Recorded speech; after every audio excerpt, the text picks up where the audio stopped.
نزل فيلم باربي وكسر السوق وصار ترند، واللون الوردي فجأة غزا العالم، واكو ناس اطلقوا براندات جديدة واكو ناس اطلقوا منتجات جديدة ويا فيلم باربي. فاحنا شلون راح نستغل هذا الموضوع بالسوق العراقي؟ نسوي منتج جديد بخير وننزله باللون الوردي؟ لا. نسوي حملة دعائية جديدة لدعم مدري شنو؟ لا طبعا. نسوي اي شيء بخير من ضمن هذا الترند؟ لا.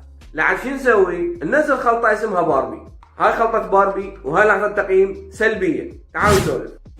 خلطة باربي انا مغمض، انتاج باكستاني. انه كريم تجميل 3 في 1 مصمم لحماية بشرتك من التلف واشراقة البشرة الباهتة. طريقة الاستعمال: خذي كمية وافرة من الكريم، ضعيه على الوجه بالتساوي وحطيه بالفرن. نفتح ونشوف.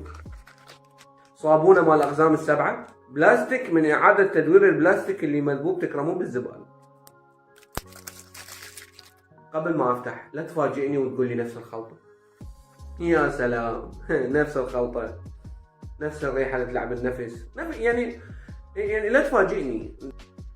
نفس الريحة، نفس الخلطة، نفس اللون، نفس التأثير، نفس الكورتيزون، هاي باور، نفس الصبغ. والتقييم النهائي لهاي الخلطة